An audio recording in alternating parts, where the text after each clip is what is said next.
Bonjour, je suis Romana Briffa, thérapeute psychocorporelle, praticienne en shiatsu et professeure de yoga. Je vais vous expliquer dans cette vidéo mon parcours et puis aussi comment depuis 2021 j'ai aidé des hommes et des femmes à aller au-delà de leur déséquilibre émotionnel et physiologique. D'aussi loin que je me souvienne, j'ai toujours été très sportive. Le sport a toujours été très important pour moi dans ma vie. C'est un équilibre, a toujours été un équilibre pour mon corps et pour mon esprit.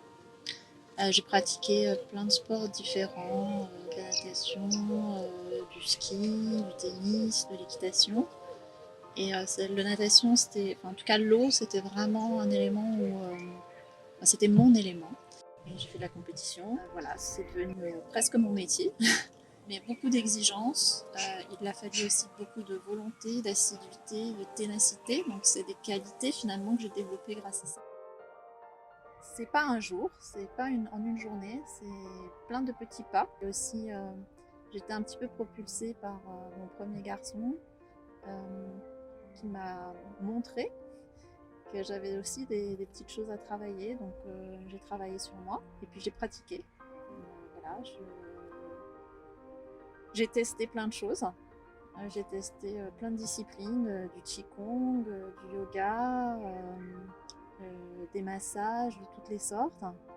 Puis j'ai gardé ce qui me plaisait et ce qui me convenait. Donc j'ai gardé le shiatsu qui m'intéressait par rapport à la médecine traditionnelle chinoise. Et puis j'ai gardé le yoga que je pratique assidûment depuis 15 ans. L'état d'esprit, c'était de dire, ok, qu'est-ce que je peux faire pour moi-même en autonomie? Qu'est-ce que je peux développer pour me sentir bien au quotidien? C'était mon seul objectif au départ. Et, euh, et ça a marché. Ça a marché parce que je me suis sentie de mieux en mieux. Avec les différentes pratiques, je me sentais plus détendue.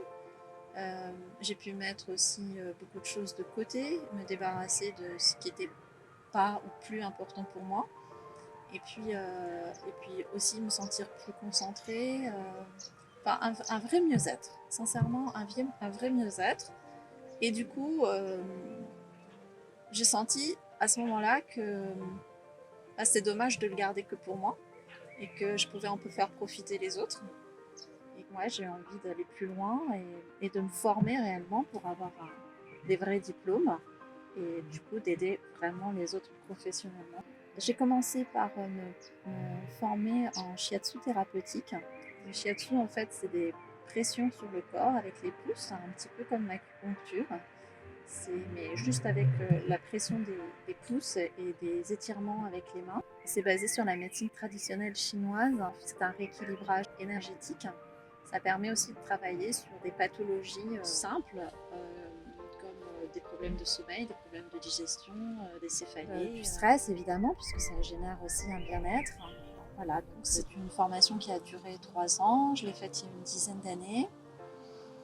Et puis, quand j'ai eu mon deuxième garçon, eh bien, j'ai vraiment eu envie de créer quelque chose.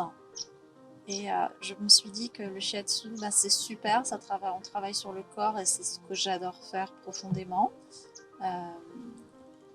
Je trouvais que c'était pas suffisant de proposer ça aux gens et donc je me suis formée en thérapie comportementale et cognitive, en TCC, avec une spécialité en intelligence émotionnelle.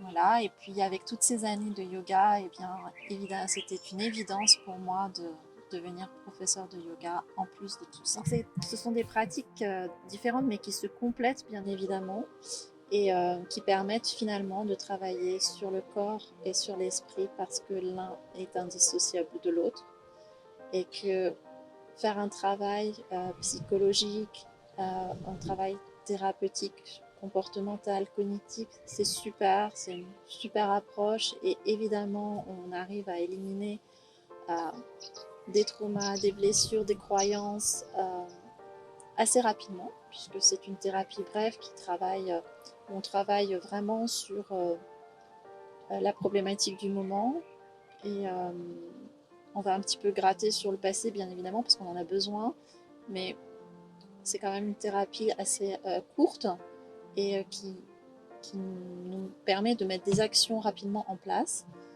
Et tout ça, c'est un travail extraordinaire, formidable. Avec l'intelligence émotionnelle, on travaille beaucoup sur les émotions, beaucoup sur les ressentis. Donc, on fait quand même appel au corps. On a des outils quand même dans ces thérapies où on travaille aussi sur le corps avec la visualisation, les méditations créatives, etc. Mais en plus, libérer aussi le corps de tous les blocages qu'il peut accumuler, parce que le corps a une mémoire, en shiatsu, en yoga aussi, parce que le yoga aussi, ça permet de s'assouplir.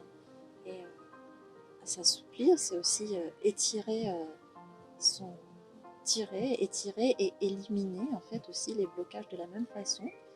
Avec la méditation aussi, on arrive à travailler sur le corps, puisqu'il y a le souffle qui rentre en compte, et sur l'esprit. Donc du coup, le cumul de tout ça, eh bien,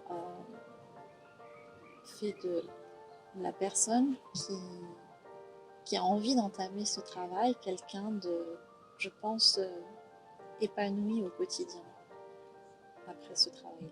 Donc on arrive à la fin de cette présentation. Je vous remercie pour votre attention. Je suis ravie de vous accompagner dans vos challenges et vos défis au quotidien.